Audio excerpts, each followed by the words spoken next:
In ancient times, they called KabbalA mysticism.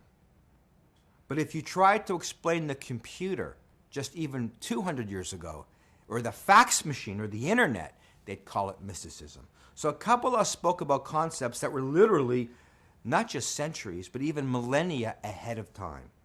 So for example, the Zohar, 2,000 years ago, which is 1,500 years before Columbus, the Zohar spoke about a round earth. To quote, "The whole world rolls around like a ball, so that some people are above and some are below." The Zohar said 2,000 years ago that true reality exists in 10 dimensions. Can you imagine? We just learned about dimensions in this century, that there's other dimensions we can't see. So KabbalA said true reality exists actually in 10 dimensions. Now, why is that important? They said, if you look around with your 5 senses, we only detect 1% of true reality.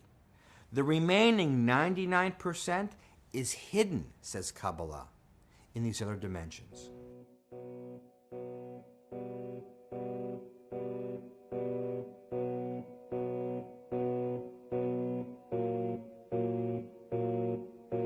Please, could you stay a while to share my grief? For it's such a lovely day to have to always feel this way. And the time that I will suffer less is when I never have to wake. Wandering stars, for whom it is reserved the blackness of darkness forever. Wandering stars, for whom it is preserved the blackness of darkness forever. Those who have seen the needless sign of dread, like a husk from which all that was now has fled, and the masks that the monsters wear to feed upon their prey. Wandering stars, for whom it is reserved the blackness of darkness forever. Wandering stars, for whom it is preserved the blackness of darkness forever.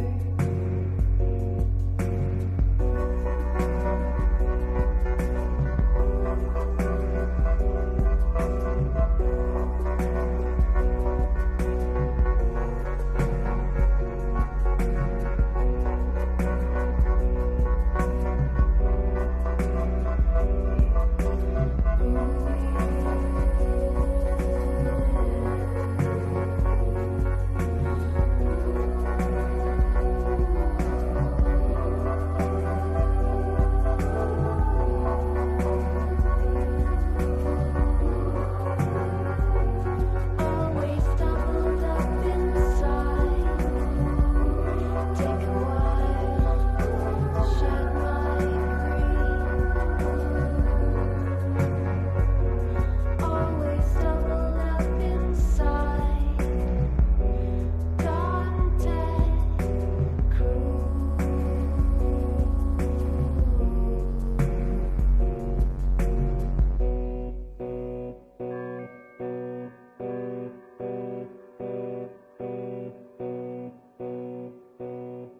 That song is a version of Wandering Star by Portishead, back from the 90s. It's a great song, but it's actually quoting from the book of Jude, as I'm sure some of you recognize.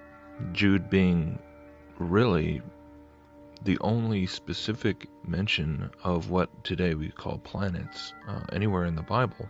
I believe there is one other reference in the Old Testament which certain translations render planet, but honestly it's a lot more ambiguous as to whether that's a correct translation or not. But in Jude, Wandering Star is undeniably, referring to, that's what the ancients all the ancient peoples called the planets. And the context of that verse is extremely interesting because, of course, in verse 13 of Jude chapter 1, he's talking about ungodly men who've rejected authority and followed the way of Cain. And he makes a number of poetic descriptions, one of which is they are wandering stars for whom the blackest darkness has been reserved forever. So he's making an external reference, directly linking the wandering stars with judgment.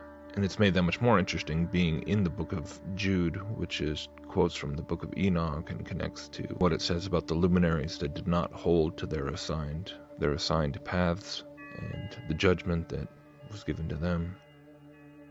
But why am I talking about all this? In the past, I've touched upon this in the sense that in Genesis, when it's on day 4, when the luminaries are created, it only mentions, of course, the sun, moon, and stars, and those are 3 distinct creations. The sun is clearly not one of the stars, and this is not observational language or whatever kinds of hermeneutic contrivances people want to come up with. There are 3 distinct categories. And of course, the planets is not a part of that. They're simply stars, sun, moon, and stars.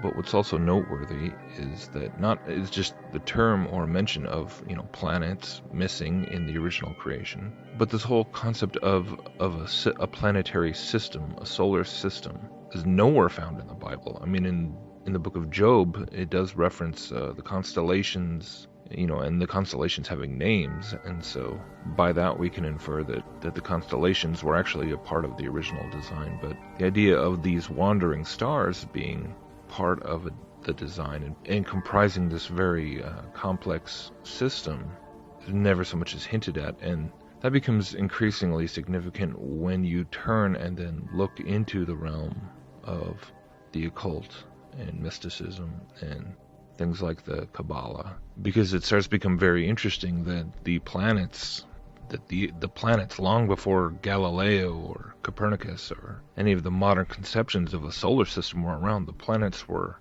centuries before any of that came about, were regarded as being part of a system. And like that guy, I think his name is Billy Phillips, he's a Kabbalist teacher, he says that there are 10 dimensions, and so when you start to explore how the Kabbalistic tree of life is essentially one of the things it's supposedly representing is these 10 spheres, and these 10, they correspond to the planets, and they are also dimensions, and they correspond to chakras in the body supposedly, and on and on. And it's also this system of gods. It is the pantheon of gods which appear in every pagan mythology, every pagan pantheon in some form or another. And there's and there's endless variations depending on the Chinese system or the Babylonian system or the Egyptian system or the Norse mythologies, the Aztec and the Maya. All these slightly different deities, slightly different, but they all incorporate the planets. And the more you delve into this, the more you see how central it is to all occult cosmologies, all occult belief systems. While the only reference in the Bible is really this one in Jude, and it is one associated with judgment and rebellion and the fallen angels. And I've actually been listening to a number of lectures given by Manly P. Hall, the famed occultist. He talks a lot about the solar system and the planetary bodies, and the ancient connection to the ancient gods and KabbalA and everything. He knew all the different. Manly P. Hall was, in many ways, was the original progenitor of astrotheology in the 20th century, combining Gnosticism and all the different occult traditions and shamanic traditions. And basically what Manly P. Hall explains is that according to the ancients, and by ancients he means, the ancient pagan mystery schools, understanding the planets, the pantheon, as a system, the significance is that it very much does function like a ladder. The universe was not strange. It was near. It was not terrible. It was tremendous, but not fear-inspiring. It was vast, but this very vastness challenged man to grow rather than to surround him with fear. And so enlightened peoples began to reach out in friendliness to the stars. They did not populate the firmament with evil beings, but with great good powers.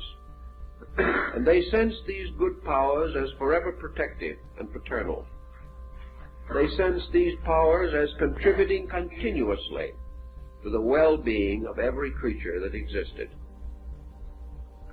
And by the time Egyptian civilization had arisen, we see this universe in which we live strangely charted, mysteriously organized into planes and levels and spheres and departments.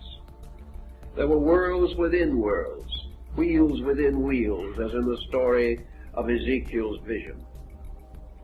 Man saw the universe as a vast structure of